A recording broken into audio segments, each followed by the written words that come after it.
This video is brought to you by ExpressVPN.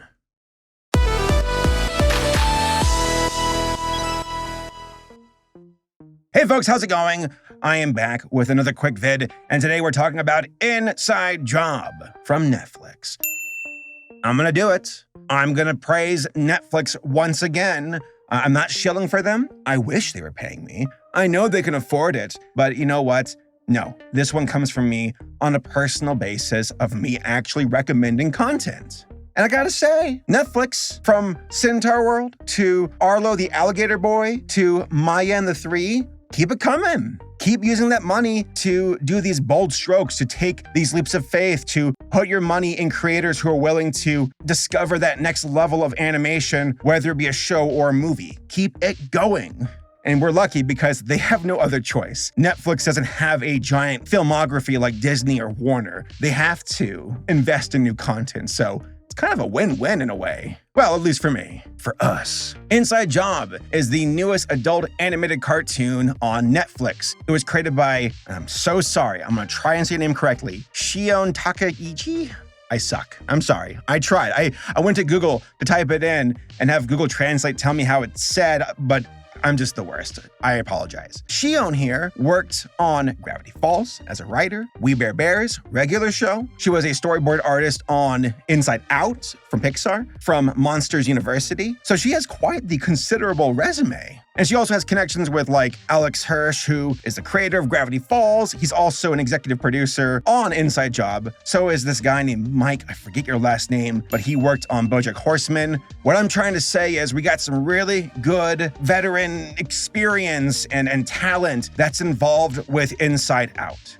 That's not the show's name. Inside Job. Oops. Now, at first glance, I thought that this would be a Rick and Morty clone. A lot of folks felt the same way. I think it's because of like the thin designs of the characters, the eyes, the way that the side characters looked seemed like they would be side characters you would see in like an episode of Rick and Morty. So I understand that. I understand those reservations. I wouldn't say it's inherently bad, but I would say also give it a chance. Because that's what I did, and I'm very glad that I did, because Inside Job is exceptionally good. The synopsis being Reagan here, our main character, she has these ambitions of becoming the boss at Cognito Inc. We are Cognito Inc., and we've got you covered.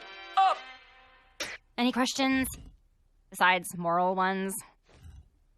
This is a company that is like a cover-up. It actually controls the entire world, all the conspiracies, all the governments, all the people, from the president to like lizard people to the moon landing to not flat Earth, get it right, it's hollow Earth.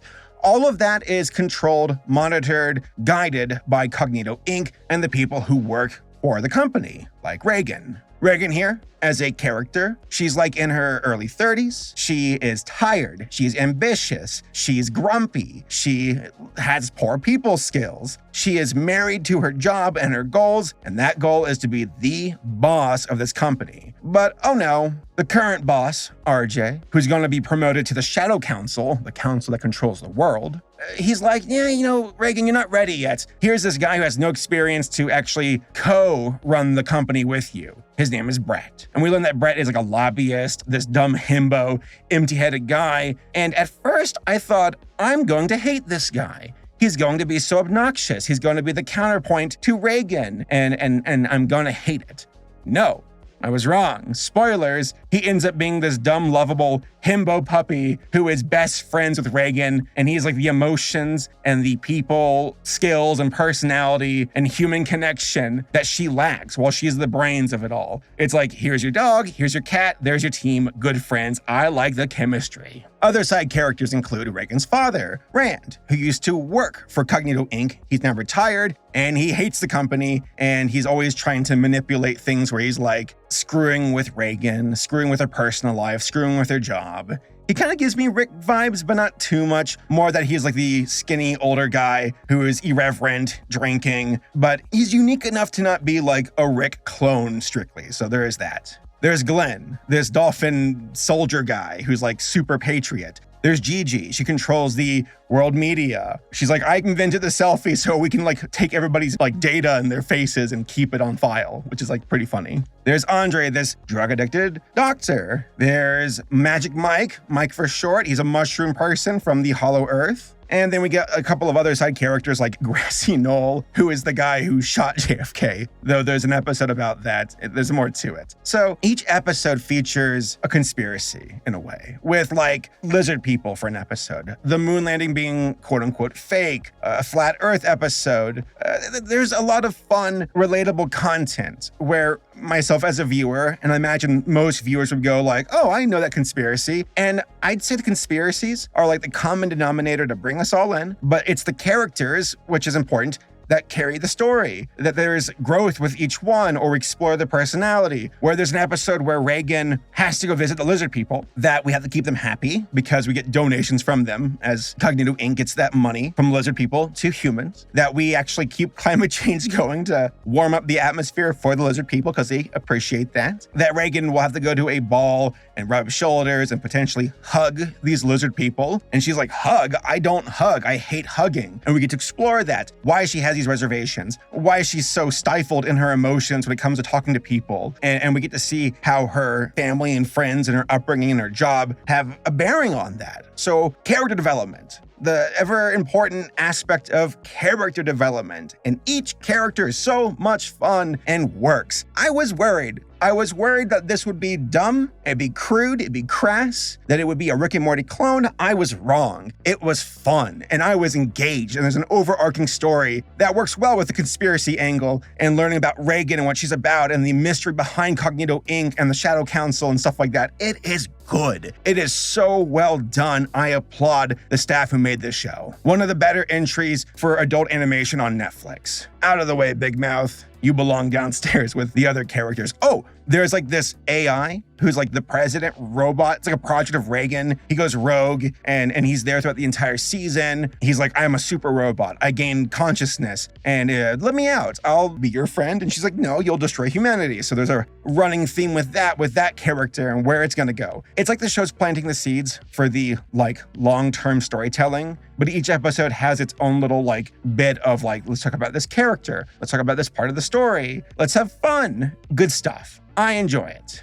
Animation was done, I believe, in Toon Boom with rigs. Very well done. Some amazing like water explosion, fire, smoke effects. I'm like, wow, that's well done. Didn't opt out for a green screen. Kudos. Some of the jokes can be a bit derivative. Like, I don't care for Joe Rogan, but they made a Joe Rogan joke like 5 times in one episode. I'm like, that's enough. Okay, I think we've hit our quota.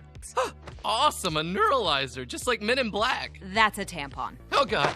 Overall, I think Inside Job is definitely worth checking out. I hope it gets another season. It deserves it. I want to see where the story goes. So those are my overall thoughts. If you've seen the show, let me know what you think about it in the comments, and I will see you guys next time. Oh no! My precious information has been compromised while I was browsing the web. If only I had a program that could have encrypted and secured my connection to the It's ExpressVPN. You're browsing the internet and want to protect yourself? Use ExpressVPN. You're playing video games and want to avoid DDoS headaches? Use ExpressVPN. A criminal is breaking into your house and is trying to steal your rare Pokemon cards. Use ExpressVPN. I don't actually know if that would help or not, but you know what? Doesn't hurt to try. With a single press of a button, your IP address is masked. Welcome to the wonderful world of private access to the internet. ExpressVPN was rated the #1 VPN service by TechRadar, CNET, and The Verge. And for good reason. It offers protection, encryption, and you guessed it, access to region-locked movies and shows. If you didn't know, there are a lot of shows that are not available on US Netflix. Oh, what's that? Rick and Morty isn't on American Netflix? Oh, if only there was a way to change my location. Aha! With a press of a button, folks. Boom. I can watch British Rick and Morty. Guys, I legit use ExpressVPN all the time to watch my region-locked stuff. It's my favorite feature. On top of that, ExpressVPN works on multiple devices. Windows, Android, iOS, and many others. And all of this sweet goodness is available for only $7 a month. That is an absolute deal for this amount of freedom and protection. So go hit up the link in the description down below and go to expressvpn.com/Saberspark to take back your internet privacy today and find out how you can get 3 months for free.